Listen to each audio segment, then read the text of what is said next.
All right, let's call this part two, and let's call the hand chart back up here and pop the hand in that I was talking about so that we can kind of talk about something real now that we sort of understand maybe a little bit of what's going on. This is going to come and go as we talk through the hand and whatever. What I'm going to try and show you is a practical example of hand reading and kind of narrowing down a range as we go.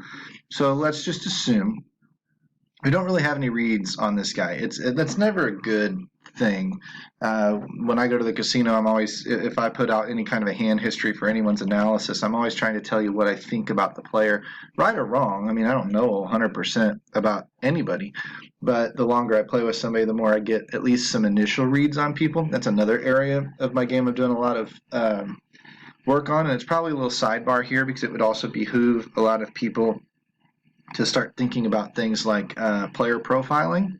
You do a lot of reading out on the web about it. You're going to come down to the same commonalities when you read a bunch of articles, that when I sit down and I'm looking at you, I'm automatically trying to judge you. Are you young? Are you old? Are you male? Are you female? Do you look experienced? Do you look comfortable? Do you look like a recreational drunk? Or do you look like you're here to win money? And I'm going to start adjusting my ranges that I'm putting you on accordingly. I'm going to start looking for you to be aggressive or bluffy or this or that. And, after about 20, 30 minutes or so, I've generally got a decent opening profile put on you, whether I've played a hand with you or not. And I'm trying, as we go an hour, hour and a half, 2 hours, whatever, I'm trying to build on that as much as I can. I'm paying more attention to the people to my right than the people to my left. Certainly more than the people across the table from me, because I'm just not going to interact with it in as many hands as them most of the time. I'm trying to watch the first 2 to 3 seats to my right constantly. What are they doing? Because those are the guys I get to act after. Those are the guys I maybe want to get into pots with. And the guys to my left, are they liable to get aggressive and try and raise me off of pots and whatever else? Because I need to change my strategy a little bit accordingly. These are the things that you think about as you start becoming maybe a little bit more of an experienced player. You start getting a little bit more comfortable at the table. It works online just like it works in live scenarios. But this particular hand here, I don't have any reads because I was playing, that ignition poker or whatever, and it's anonymous. And I think that it was maybe it was a regular 6 max table, so maybe I did have some reads. And I think that I did have a fairly active image at the table because I raise a lot. I check raise flops a lot. I'm doing it with generally pretty strong cards, pretty top weighted towards big Broadway cards and pocket pairs and whatnot. But, I'm not afraid to mix it up in certain spots, and I try to get into hands with lesser cards just so that I eventually get to show them down when I do have a strong hand against you, and then you look at me and go, oh crap, I didn't know he could play those cards. That's part of balancing out the range. You're putting me on a range, and I want to show you some different stuff so that you can't just necessarily pigeonhole me on that one particular range like we want to be able to pigeonhole other players. So all I'm trying to do is mix it up a little bit here and there, and I'm going to mix it up. Position is another concept that we need to go over at some point. If I'm first to act in a hand, I'm kind of out of position for the entire hand. If I'm last to act, I get all of that information ahead of me of what everybody else did, and then I get better.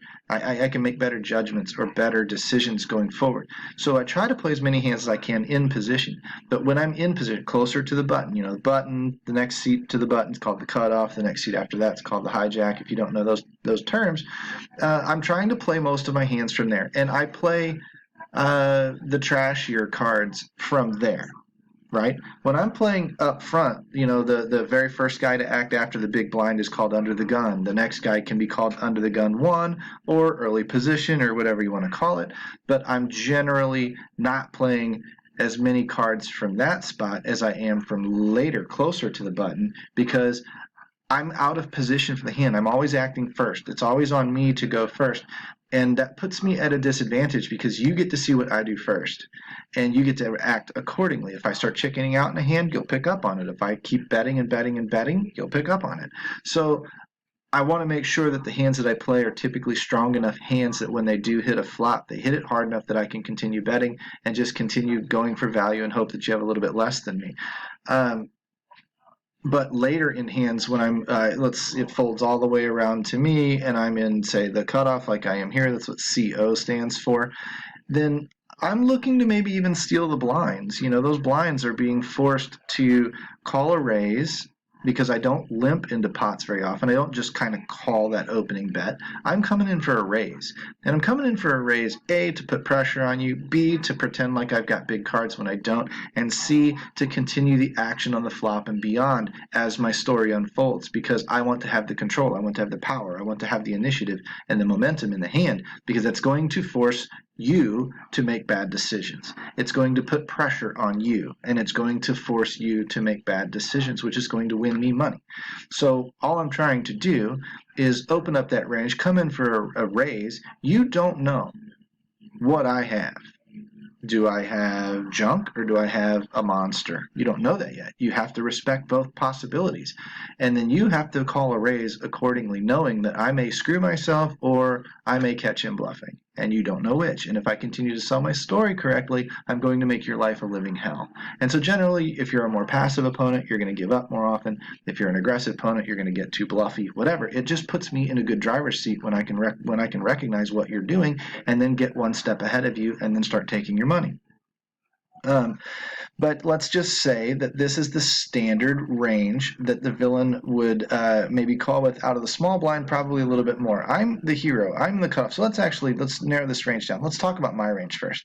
This video might get a little long, just so you know. That's why we broke that first one off in the first part. But since we understand what's going on, if I'm all the way down here, let's say that my under the gun range is pretty tight, maybe 10% of hands. That's probably even a little wide. I don't really probably play a lot of this type of stuff. I will some of this. I don't know if I will all pocket pairs at a full ring 10-person table. I probably won't. And I might play like this. And we'll discuss why some other day. But probably about that. Probably about right. Not ace 9. Maybe not even ace 10. So about like that. So 7% of hands, and I'm coming in for a raise out of the get-go. Now notice I've got a couple of junkier hands in here, and then I've got a whole bunch of decent stuff. And the reason why is because most of the time I'm going to be telling you the truth, but occasionally I'm not, and hopefully I get in a hand where I flop 3, 4, 5, and I've got 6, 7 for the straight, and you think I'm full of shit because I'm overplaying my pocket 10s, and I just screw you out of your stack, and then flip those cards over, and you go, oh, holy crap, I misjudged him. I have to reevaluate my whole process with him. I don't know what he plays anymore. That is a win for me, okay, going forward, because from now on you're just going to think I don't have this in my, you're going to think I have all this other crap in my hand too, and you've got a whole lot more to worry about when I come in for a pot for a raise. That said, that's just balancing out your range a little bit. When I get a little bit later into the hand and I get out onto the dealer button or the cutoff spot, I might be as wide as this. I'm going to have all of my pocket pairs, probably all of my suited connectors in there, most of my one gappers, probably a bunch of goofy suited stuff that does make straights. Maybe not quite these bigger, hands, bigger kings, bigger queens that don't have anything really working for them other than being suited. Probably will have all aces in there. Probably not something like maybe like this. That's about right. That's maybe even wider. If you're a really, really tight player in the blind and you're not defending your blind, I'm going to pick it relentlessly. I might go out to 50% of hands or more and just start stealing it with any 2 cards that I can because you just aren't defending yourself.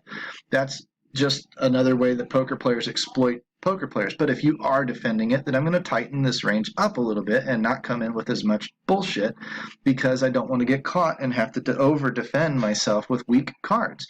So let's just say this is the typical range. And you notice that in the hand, the 4-2 suited that I had isn't even in this range. So let's just say that I thought the blinds were tight. And so I expanded my range a little bit to include some crappy hands, especially in the cutoff position where I'm going to be the loosest that I'm going to be is on the button. The next to loosest I'm going to be is in the cutoff, and so on as I get earlier and earlier and earlier into the hand, closer and closer to acting first. Then I'm going to tighten up substantially, as we've already talked about. But now let's just pretend $475 is the effective stacks. That means, in this case I had it. The opponent had, I don't know, $627 or whatever it was. So he had me covered. If this hand goes all in, 475 is the max that I can put in there. Now, if I'd had 600, He had 475, and we go all in. Well, 475 is the maximum that he can put in there. So it's the maximum we can play for in this particular hand. That's why it's called the effective stack. Now, it folds around to me in the cutoff, right? And I raised to 20 bucks, 4x, which is pretty standard online. I raised to 4x, and only the small blind calls. That means there's only two of us in the hand, right? Me on the cutoff, him in the small blind. He is out of position to me. I am in position in this hand. I'm going to get to act last the rest of the way. And that's a beautiful freaking thing. That's why I can play the crap that I can play back there, because I get to act after him. I get to put him to the test, at least initially. I can decide whether or not I want to continue, whether I want to bluff him, whether I don't, whether whatever, right? So the flop comes King of Hearts. Well, first, okay, let's talk about what he might call within the small blind. We got my range here. It's kind of wide, kind of goofy, right? He's in the small blind. Let's say that he calls with, I don't know, 40% of his hands. So something along the lines of this, okay? Maybe he doesn't. Maybe he calls with only 30% of his hands. But I can tell you what, I can take aces, kings, probably queens, maybe even some of the jacks, ace, king suited, probably ace, king, out of his range. Maybe even ace, queen, call it ace, queen suited. Let's just take those out of his range. Why? Because he would have probably re-raised me with those hands. So now that he's not like, he didn't re-raise me, so I can take those out. Now those hands, he can't ever have kings anymore for the analysis of this particular hand. If he showed up with kings at the end of the hand, we would obviously have to reevaluate the range we put him on initially and then mark him as a player that can have that in his hand, so the next time I come across the guy, I know that he's capable. But for now, this is where we're going with the fact that we have no reads. We don't know if he's an aggressive guy, if he's a loose guy, if he's a tight, we don't know. We're just kind of guessing at what we know about poker, at what his general default range would be. We haven't played enough with this guy to really narrow it down any further than that. So this is where we are. This is what we're going with. So now I look at, and he only called, like I said, he didn't re-raise, so he doesn't have any of this type of stuff in there, most likely. On the flop comes king of hearts, 3 of clubs, 2 of hearts. So it's suited. King of hearts, king of hearts, 3 of clubs, 2 of hearts. And we already know that I have the 4 deuce of spades, and it was spades in this particular hand.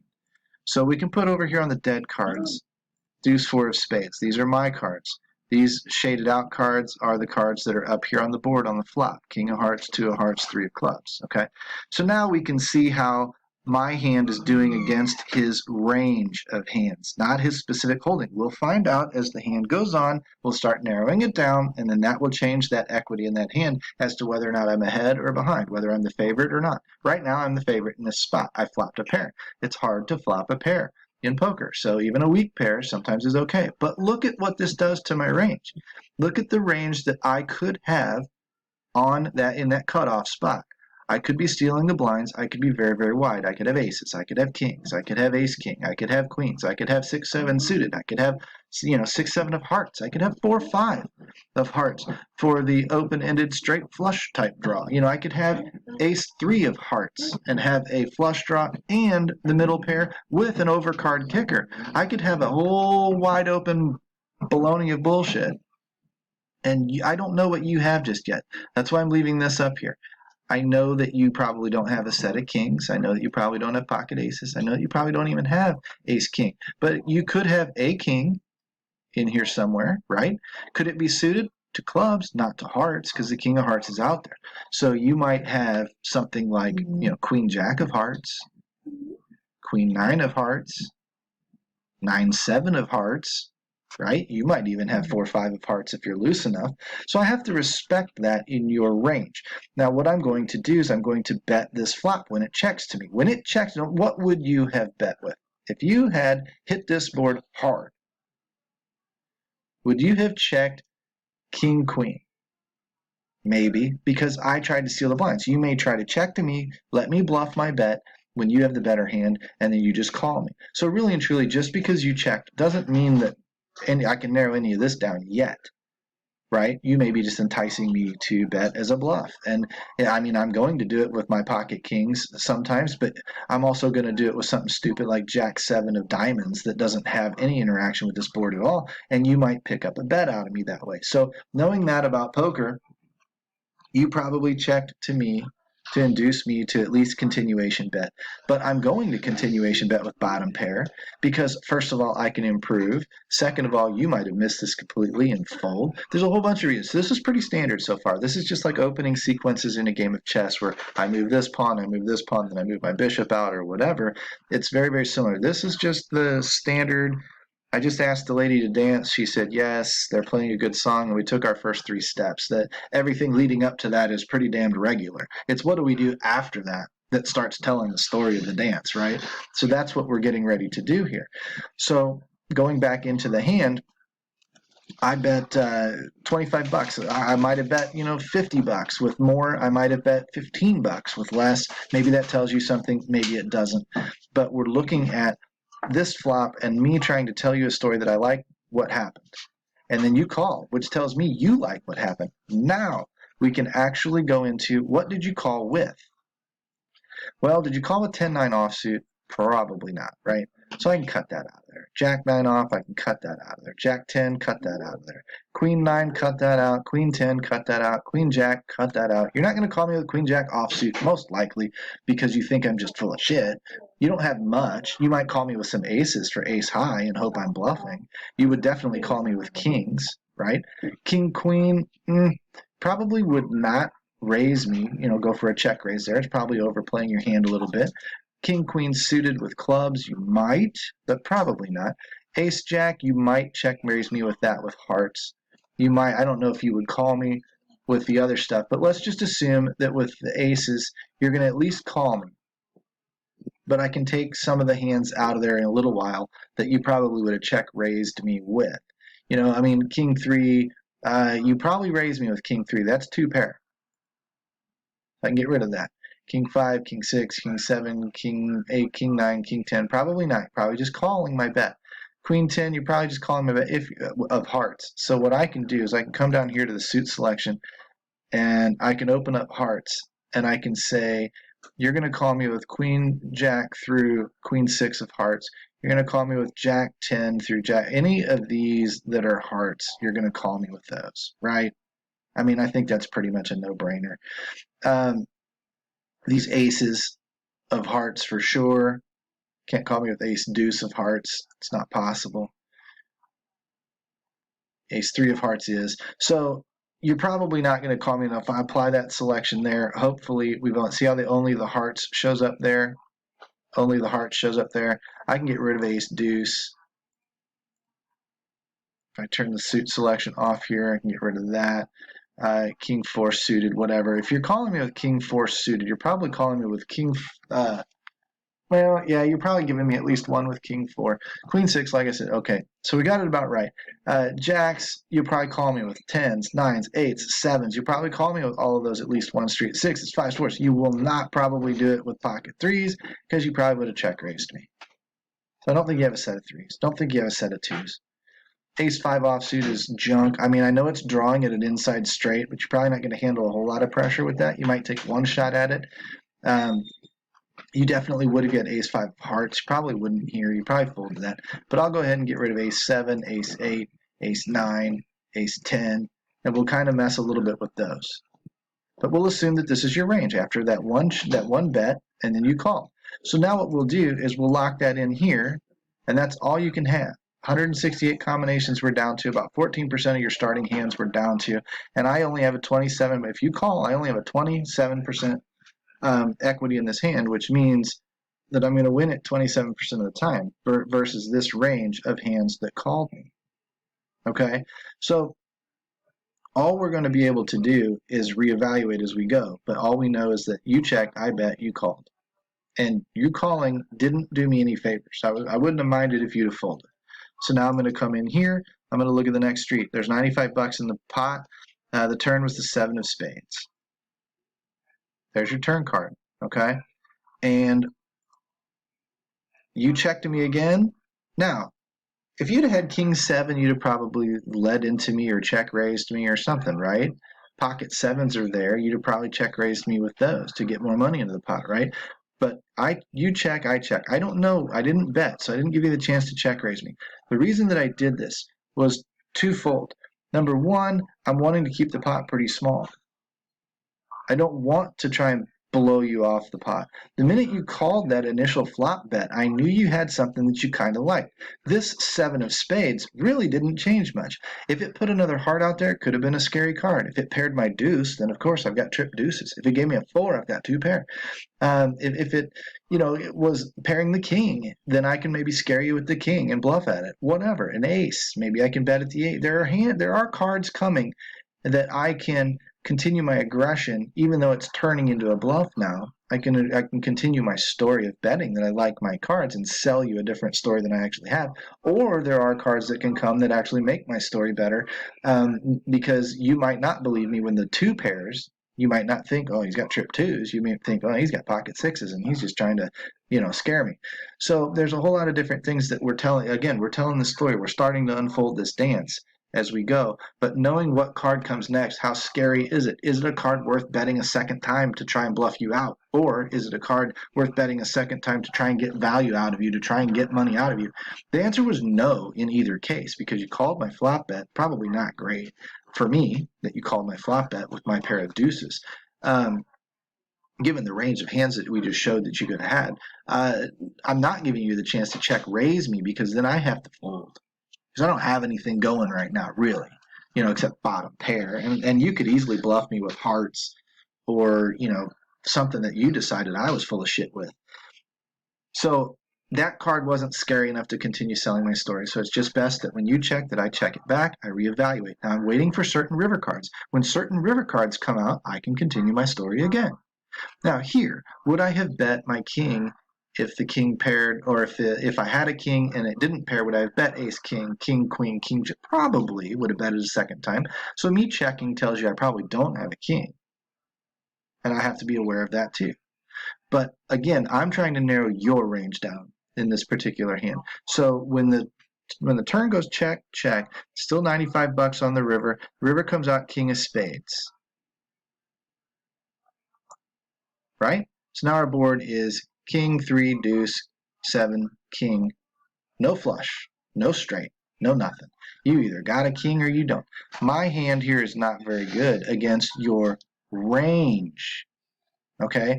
But now, let's take a look at what this king does. Being that I checked and you checked on the turn, all of a sudden you come at me and you lead out. You think all of a sudden I gave up and I got shit.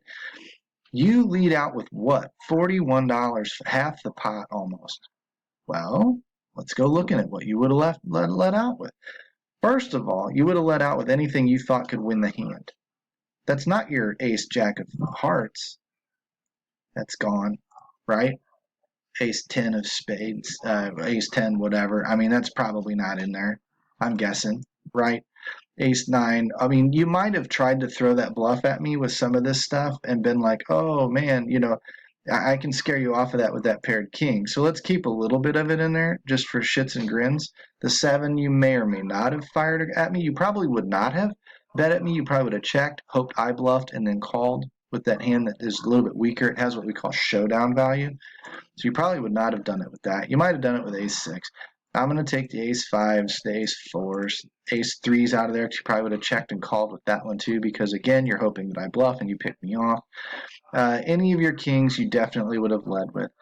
Queen Jack, any of this junk, probably not. So we'll take some of that out of there. Probably would have checked and called with the Queen 7, Queen 6, and get rid of that. Jack 10, Jack, any of this kind of stuff, probably not, right? Maybe the 7s, but probably not. Again, you probably would have check called with it. Pocket 7s, you certainly would have probably check raised the turn with, so we can get rid of those. 6s and 5s and 4s, again, you would not have led out. You would have checked and called, most likely. 8s, probably the same. 9s, probably the same. 10s, probably the same. Jacks, probably the same. These are not in there anymore. So then what we've got is a lot of this stuff and then the bluffs. Now, this isn't looking good for what I thought of in the hand because I did think there was a lot more possibility this guy's just trying to bluff that king and doesn't have anything either. He missed his flush, or he's trying to represent the paired king. So in the hand, it's not showing in reality what I wanted it to show. If I could play with this for longer, I could probably get it a little bit more correct. But by trying to include in a little bit, remember I did not have ace-10 check, but trying to include in a few more bluffs or a little bit more of this type of stuff, then my hand equity comes up. I personally just felt like in this hand that the guy's as likely to stab at it as me. So with the bottom pair, I went ahead and I made the call, and the small blind showed ace-10 offsuit. Remember, the ace-10 was not in our range. So along the lines of hand reading, I did not read this hand correctly. I read the situation correctly, but I did not correctly pin him on a range of hands that worked. I read the situation absolutely correctly in that he was taking a shot at me, and I had a bluff catcher in that pair of twos that could beat something that he might be bluffing with. It is a long shot because most of his range that would bet there, a lot of this would probably bet, and that's the problem. So in hindsight, maybe it was a bad call. I just picked him off. But I felt at the time like this was properly narrowing his range. And when I sat here and played with it, I came up with different stuff when I did this the first time. It's been a couple of weeks since I've done this. But notice the main thing to notice is ace-10 is not in his range, and it should be. So if I reset all of this stuff back to clearing these hands and clearing this board here, and I go back to a 30-something% range, which I had for calling a raise, this is definitely in here. This is probably a little bit better range to start from next time. So next time, if I work through the hand and say king, deuce, 3, where I have deuce 4 or whatever, I'm going to get a little bit different range of hands. I'm going to start clicking away different ranges of hands, whatever, based on checking and calling and all that stuff.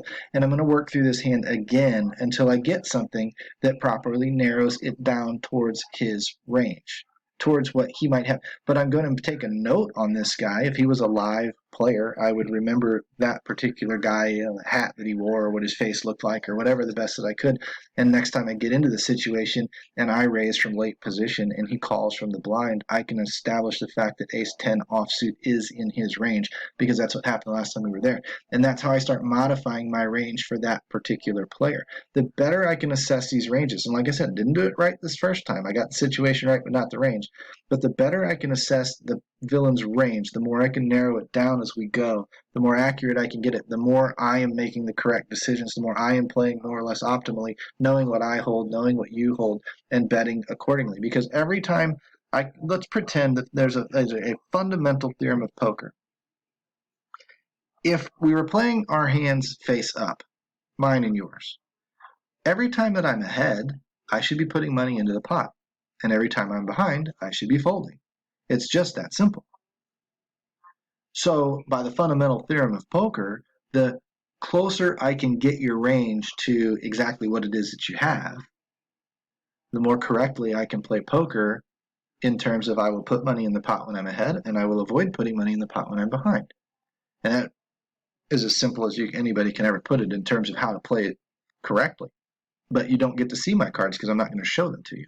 So we have to play with incomplete information, but we can practice and we can get good at narrowing those hands down. And a tool like this with Flopzilla is very, very important in being able to narrow these ranges down and be able to move forward with practicing and getting better at he called my bet. What did that mean? He raised me. What could he have? What can I narrow his hands down to now? And then how does my particular hand fare against what he just did to me with the range of hands that he has? And again, is he a bluffy player? I would include more junk. Is he a straightforward player? I would include a lot less junk and give him credit for having the goods more times than not. So I can start to evaluate again the situation and start reacting accordingly and correctly when it comes to putting my money in the pot. Hopefully this exercise helped you a little bit. This is the kind of stuff that we can go through, even though as we went through, it made a lot of sense what we were doing as we did it. It turned out that it was wrong because we didn't have ace-10 in there. Actually, it was kind of a disaster because I called the guy down with an 8% equity chance, 7 or 8% equity chance. But that's where we start from. That's how we get better at this game. I mean, again, I knew it was likely the guy would take a shot and bluff at me. So I made the decision to call. Had he bet the full pot of $95, would I have done it? I don't know, probably not, you know, but because his bet was small enough, I only needed to really be correct, whatever it was, 30% of the time. I wasn't going to be with an 8% hand, but I actually was, in that I evaluated the situation well. I just didn't evaluate his particular hand well. So again, I mean, I'm not a pro. This is where I'm learning too, but I've done enough of this research and I've done enough practicing and stuff that I can certainly help put you on the same track and turn you into a little bit better player.